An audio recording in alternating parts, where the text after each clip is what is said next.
오. 와, 뷰 너무 좋다 여기.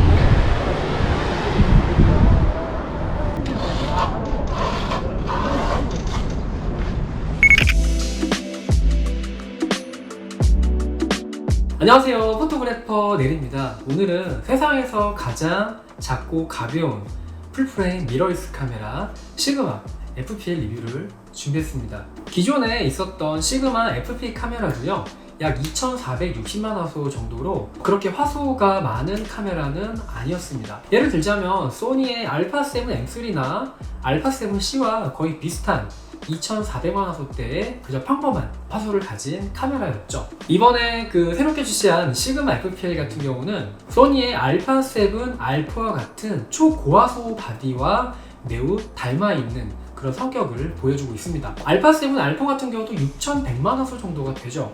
이번에 이 카메라도 마찬가지로 6100만 화소를 품고 세상에 나왔습니다. FPL 리뷰를 준비하면서 샘플 사진이 필요했어요. 파주에 있는 마장호수로 떠났는데요, 새벽 4시였어요. 굉장히 좀 춥기도 하고, 그리고 물안개가 굉장히 멋있었던 시간이었는데, 그때 현장에서 느꼈던 그런 감정들이 과연 잘 담길까 의심을 하면서 셔터를 눌렀죠. 촬영했던 사진을 모니터링을 하면서 축소 그리고 확대 이러한 작업들을 했는데, 워낙에 화소가 크기 때문에 확대를 해도 별도의 화질 저하가 발생하지 않았고요. 폭넓은 다이나믹 레인지로 인해서 제가 마치 계속 현장에 있는 것 같은 느낌을 받았습니다. 시그마 FPL은 초고화소의 이미지를 최대한 끌어내기 위해서 베이어 타입의 센서를 채용을 했고요. 초고화소 바디들이 갖고 있는 고질적인 단점이죠. 바로 모아레 현상을 최소화도 하기 위해서 로우 패스 필터를 적용을 했습니다. 굉장히 간편하게 작은 바디로 초고화소 이미지를 얻어낼 수가 있습니다. FP는 기존의 카메라와는 조금 다른 폼팩터를 지니고 있습니다. 쉽게 이야기하면은 모듈 형식의 카메라라고 보시면 되는데요. 원하는 이제 모듈을 갖다 붙이기만 하면은 촬영하는 목적에 맞춰서 커스터마이징이 가능하다는 겁니다.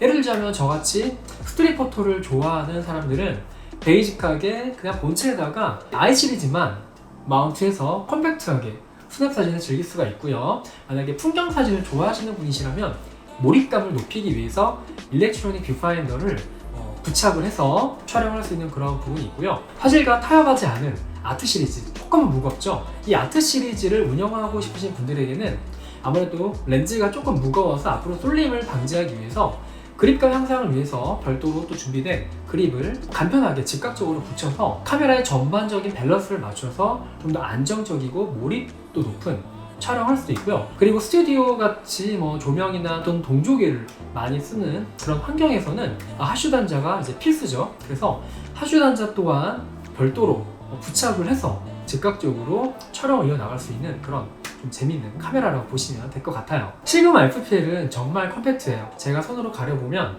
거의 보이지 않을 만큼 굉장히 컴팩트합니다. 35mm f2.0 I 시리즈 렌즈를 마운트를 했고요. 저는 개인적으로 이렇게 컴팩트한 세팅을 좋아하기 때문에 주로 후드를 빼고 다니는데요, 일상의 스냅을 기록하기에는 정말 최고의 카메라가 아닐까 생각이 됩니다. 우리는 살면서 굉장히 중요한 순간에 이렇게 셔터를 누르게 되죠. 6100만 화소의 초고화소로 사진이 담긴다면 보존적 가치로서도 충분한 의미가 있다고 생각이 됩니다.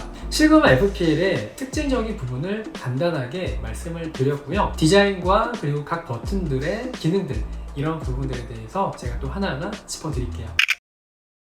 전면에는 이제 FPL 로고가 이렇게 있고요. 그리고 전면 다이얼이 이렇게 있습니다. 돌아가는 느낌도 좋고요. 빌트인 타입의 스테레오 마이크가 좌우에 자리하고 있고요. 바디캡을 돌려서 빼면은 베이어 타입의 6100만 화소 풀프레임 센서가 모습을 드러냅니다. 카메라의 상단을 한번 볼까요? 일단 가장 눈에 띄는 버튼은 역시 시네 앤 스틸, 그리고 파워 버튼과 렉 버튼, 이렇게 눈에 한눈에 띄는데요. 일단 파워 버튼은 보시는 것처럼 올렸을 때 한 번에 파워가 올라갑니다. 만약에 오프를 하고 싶으면 잡고 내리시면 됩니다. 영상과 사진을 버튼 하나로 넘나들 수 있는 이러한 부분도 FPL의 컨셉을 짐작해 볼 수 있는 부분이고요. 철상면이 위치한 부분을 표시한 인덱스와 그리고 레코딩 버튼, 그리고 레코딩 램프가 있고요. 그리고 셔터와 그리고 전면 다이얼 이렇게 있습니다. 오른쪽 측면은 아무래도 전체적으로 이렇게 그립 형성하고 있기 때문에 전체적으로 고무로 덧대서 좀 거친 느낌의 이런 디자인을 해놨습니다. 자세히 보시면은 요 엣지 부분 있잖아요. 요 엣지 부분 또한 마찬가지로 고무를 이렇게 엣지에 살려놨습니다. 그래서 실제 조금이라도 그립감을 높이기 위해서 S 모습이 보이고요. 스트랩 홀더가 보이고요. 마찬가지로 스크류 타입으로 조였다가 푸는 방식으로 탈부착이 굉장히 간편하고 직관적인 디자인을 하고 있습니다. 그리고 오른쪽은 역시 히트싱크가 존재하는데요. 열 배출을 위해서 이렇게 유니크하게 디자인된 모습을 확인하실 수가 있습니다. 측면에는 USB 3.0 C타입의 단자가 있습니다. 이 단자를 통해서 충전과 그리고 데이터 전송까지도 간편하게 하실 수가 있고요. 그리고 HDMI 커버를 이렇게 드러내면 탈거가 되는데요. 플래시 접점과 그리고 HDMI 단자가 있기 때문에 조금 더 확장할 때 유리한 모습을 하고 있습니다. 그 밑에는 이제 MIC라고 해서 마이크 단자가 있습니다. 밑면을 보시면은 되게 심플하죠. 아무래도 바디가 작다 보니까 그 손에 닿는 이런 부분들은 대부분 고무로 굉장히 디테일하게 덧대져 있습니다. 배터리실 커버가 이렇게 있습니다. 그래서 배터리도 이렇게 빼시면은 배터리가 나오고요. 누르면은 메모리가 이렇게 나옵니다.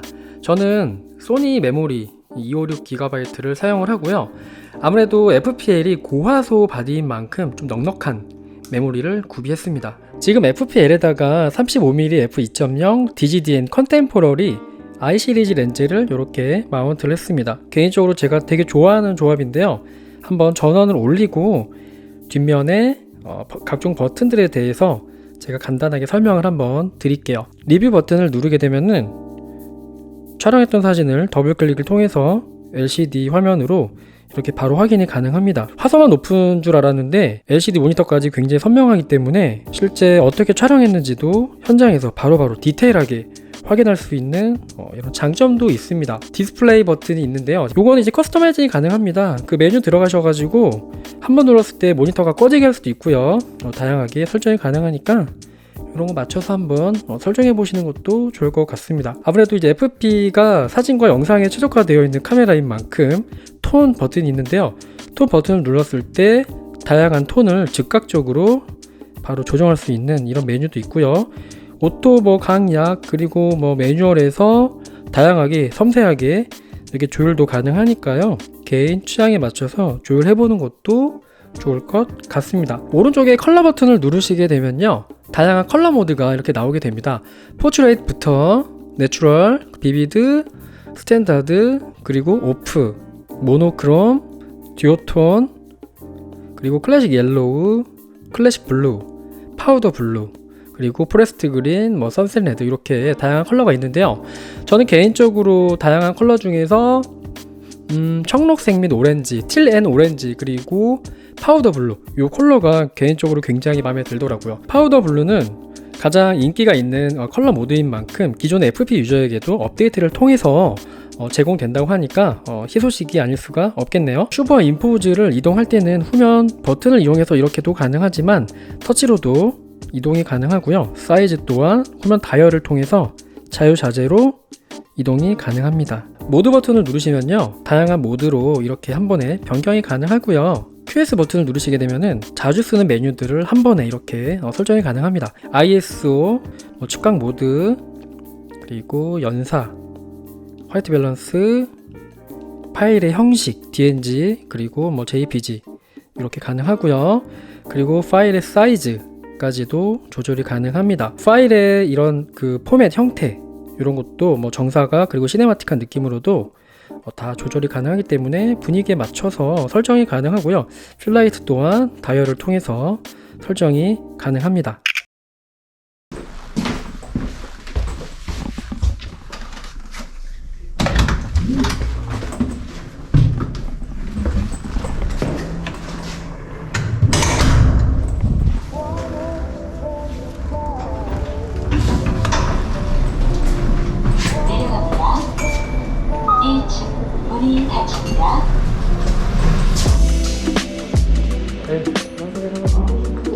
저는 지금 부산에 있는 삼북도로에 이렇게 왔어요. 오늘 날씨가 굉장히 좋은 것 같아요. 어저께는 비가 엄청 내려가지고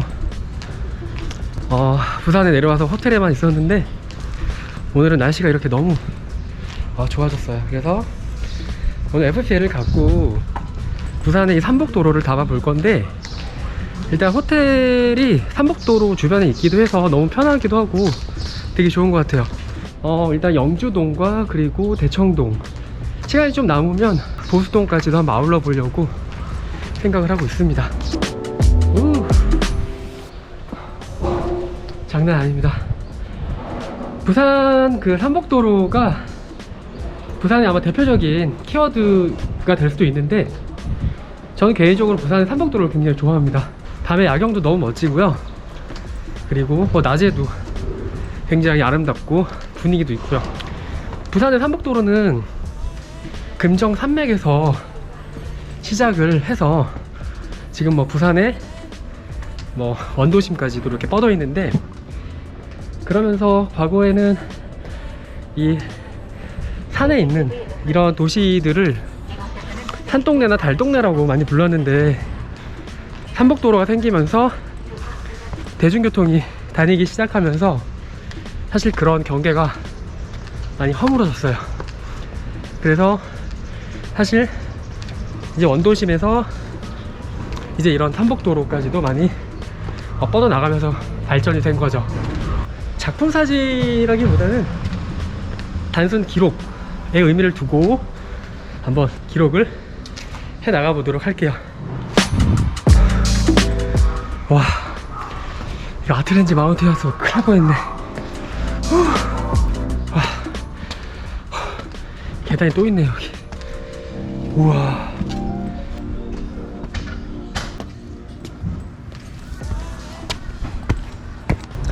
오늘 같은 날씨에는 파우더 블루가 어울릴 것 같아서 일단 컬러 모드를 파우더 블루로 이렇게 바꾼 다음에 촬영을 이어나가 보도록 할게요.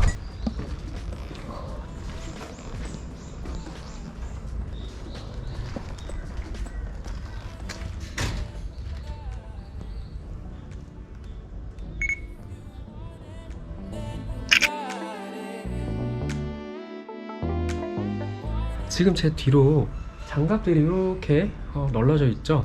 삶의 이런 좀 그런 시간들이 장갑에 다 스며든 것 같은 느낌을 받았어요. 분명히 이렇게 빨아놓은 장갑일 텐데 이 장갑들이 마치 빤 것 같지 않은 조금 낡은 이런 느낌이 되게 좋아서 일단 여기서 발걸음을 멈췄고요. 배경이 조금 어수선해요.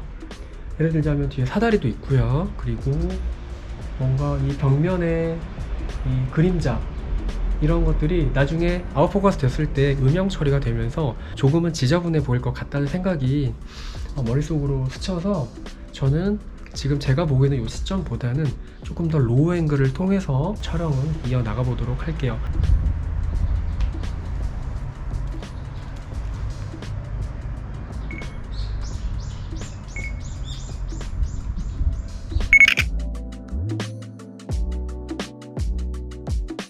남부지방이라 그런지 확실히 더운 것 같아요.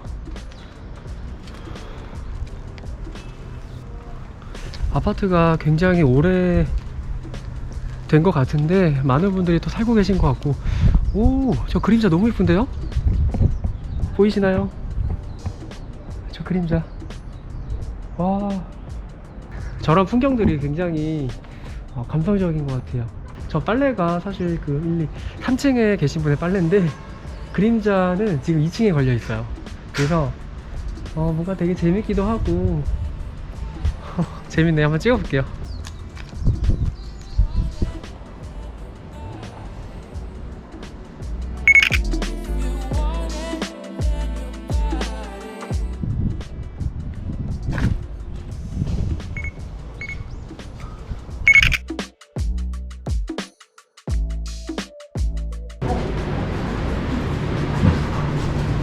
이쪽으로 가는 게 낫지 않아? 올라가. 무서워.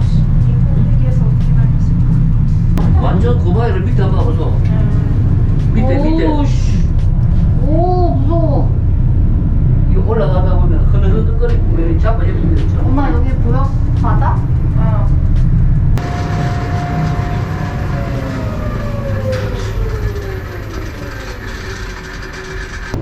문이 열립니다. 감사합니다. 갔어요.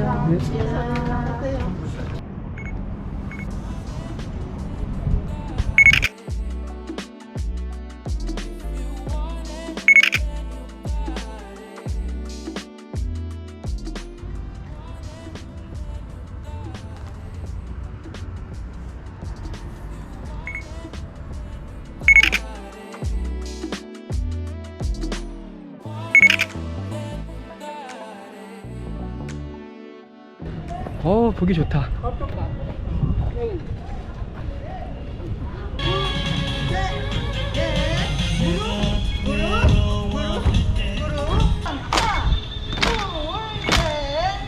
바로 갑니다.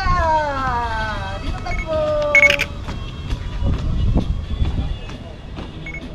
운동하는 모습을 35mm f2.0 컨템포러리 렌즈로 촬영을 했는데 뭔가 위아래가 조금 많이 남더라고요. 불필요한 부분이 좀 있는 것 같아서 FPL 같은 경우는 이제 비율 조정을 바로 할 수 있어요. 그래서 일반적으로 우리가 알고 있는 사진 비율이 아니라 21:9 비율로 바로 세팅을 해서 촬영을 했더니 마치 영화의 한 장면을 보는 것 같은 느낌의 사진을 담을 수가 있었습니다.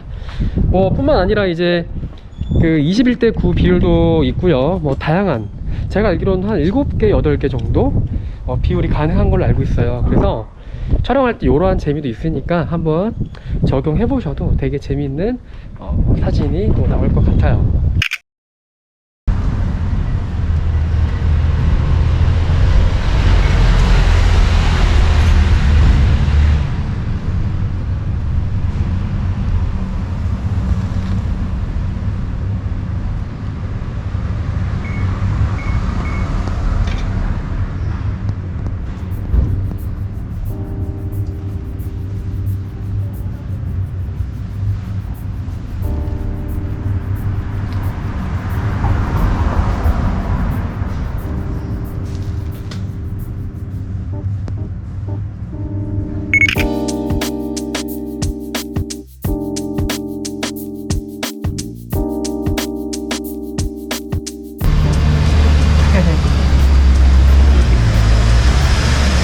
여기가 지금 보시면은 바로 도로예요. 도로. 이게 도로인데 차도 막 다니고. 근데 지금 고양이가 이렇게 자기 집인가 봐요. 고양이 사진 촬영하실 때는 아무래도 동물이다 보니까 너무 처음부터 큰 동작을 하시면서 가시게 되면 고양이가 아마 도망갈 거예요. 가능하면 몸 동작을 최대한 천천히 큰 동작을 배제해 주시고 조용하게 다가가되, 포인트는 자세를 좀 낮춰가지고 눈높이를 맞춰주면서 나쁜 사람이 아니다 이런 것들을 은연중에 어필을 하면서 다가가 주시고요. 큰 소리 내셔도 안 돼요. 무엇보다 FPL 같은 경우는 기계식 셔터가 아니라 전자식 셔터를 채용했기 때문에 지금과 같은 상황에서도 무리 없이 촬영을 이어나갈 수가 있었고요. 만약에 기계식 셔터였다면은 조금 상황이 달라졌을 수도 있을 텐데 다행히 검은 고양이의 눈빛을 디테일하게 잘 담아낼 수가 있었고요. 물론 이제 전자식 셔터가 무조건 좋다고는 말씀 못 드릴 것 같아요. 플리커에 대한 스트레스도 없지 않아 있습니다. 물론 할로겐 램프나 또는 안티 플리커를 채용한 LED를 사용한 실내 환경에서는 크게 스트레스 없이 빠른 셔터를 사용하면서 촬영을 이어나갈 수가 있지만, 간혹가다가 저가형 LED를 사용한 환경에서는 플리커가 좀 발생이 되더라고요. 그래서 이런 부분이 좀 아쉽더라고요.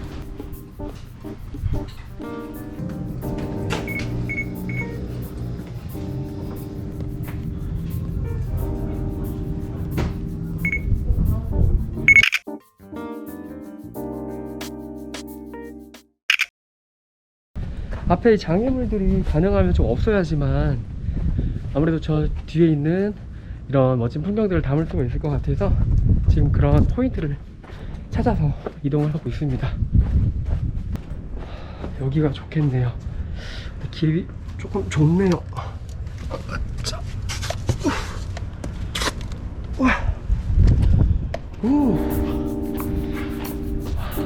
이제 막 매직아웃 타임이 끝나가고 있어가지고 아마 이제 어둠이 깔리면은 좀 더 이런 멋진 이 느낌들이 더 극대화가 될 것 같아요. 마찬가지로 FPL을 통해서 그 삼복도로의 이 고유의 느낌들을 한번 예쁘게 기록을 해보도록 할게요.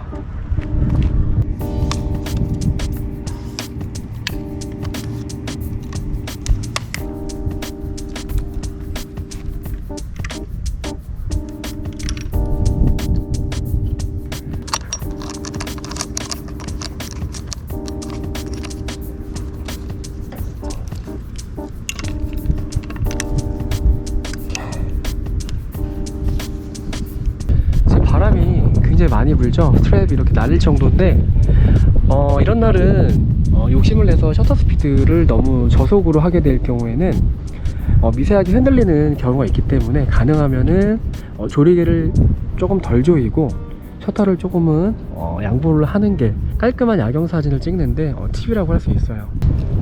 13 정도 보통 조이고요. 그리고 셔터 스피드를 여기도 맞춰 볼게요. 20, 15, 13초 정도 조리개를 조금 풀어 볼게요. 네, 한 10 정도가 좋겠네요. 네, 이 정도 되고요. 지금 이 노란 색깔과 그리고 하늘에 약간 푸른빛 이런 느낌이 너무 좋아서 저는 틸 앤 오렌지 컬러를 설정했습니다. 뭐 이렇게 설정을 하시면은 뭐 파우더 블루나 이렇게 할 수가 있는데 듀오톤도 있고요. 저는 기본적으로 이 분위기에는 틸 앤 오렌지 컬러를 좋아합니다. 위쪽과 아래쪽, 특히 아래쪽에 이 건물들이 좀 너무 많이 비중을 차지하고 있죠. 하늘도 큰 의미가 없는데 너무 많이 차지하고 있어서 비율을 한번 조정해 볼게요. 삼복도로다 보니까 아무래도 가로로 좀 길게 뻗어 있는 느낌이 너무 좋아서 위아래를 좀 생략을 하고 자연스럽게 시선이 그 좌우로 뻗어 나갈 수 있도록 프레이밍을 했습니다. 2초짜리 타이머를 이용해서 한번 찍어 보도록 할게요.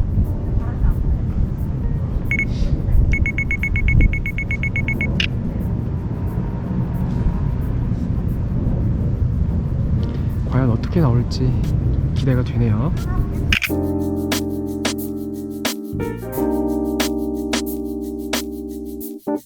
더블 클릭 하시면 이렇게 확대가 돼요. 역시 빛깔라짐이 아트렌즈답게 진짜 멋있는데요. 물결 모양으로 이렇게 나오고 다시 들어가고 저기서 다시 나오고 이 느낌이 되게 좋더라고요. 그래서 이 느낌을 잘라서 가로로 한번 입체감 있게 볼륨감 있게 한번 찍어보자 라고 해서 이 포인트를 잡아왔고요. 1424 f2.8로 찍었는데 렌즈가 좋아서 그런가요? 느낌이 되게 잘 나와서 뿌듯하네요. 바람이 굉장히 많이 불죠. 바람이 부니까 스트랩을 묶어야 될 것 같아요. 바닷바람이라 그런지 굉장히 꿉꿉하고 뭔가 끈적끈적하네요. 날씨가 엄청 춥네요. 자, 이번에는 조금 밝게 찍어 볼게요. 셔터를 조금 길게 주고요. 조리개는 조금 조여 볼게요. 14 정도 이렇게 조여서 한번 촬영해 볼게요.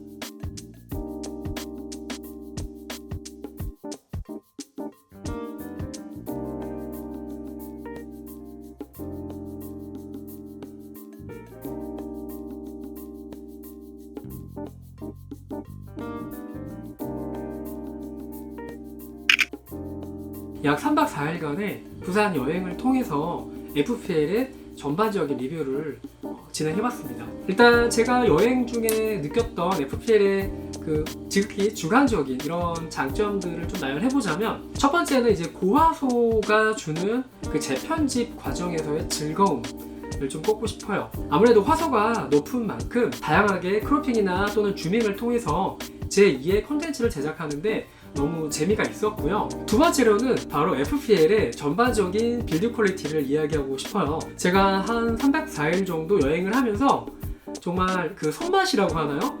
전체적으로 빌드 퀄리티가 워낙에 우수했기 때문에 조작의 재미, 그리고 촉감 이런 것도 너무 좋았습니다.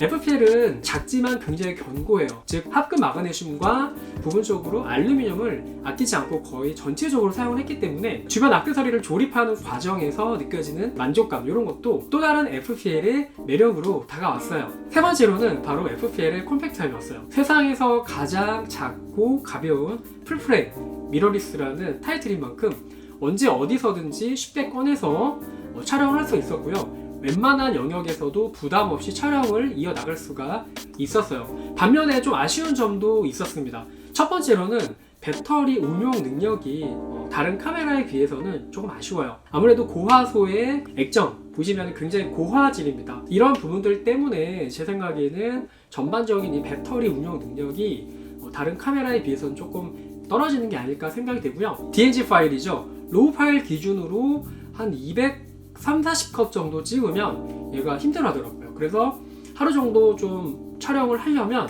한 2개에서 3개 정도 이렇게 구비하시면은 촬영에 큰 무리는 없을 것 같고요. USB 3.0을 지원하기 때문에 데이터를 전송하는 과정에서 자연스럽게 충전이 좀 됐기 때문에 실질적으로 뭐 충전에 대한 스트레스 그리고 배터리에 대한 스트레스는 생각보다 그렇게 크진 않았어요. 두 번째는 간헐적으로 발생하는 실내 플리커였어요. 물론 실내에서 다 발생하는 건 아니고요. 예를 들자면 이제 저렴한 LED를 사용한 환경에서 주로 발생이 되는데요.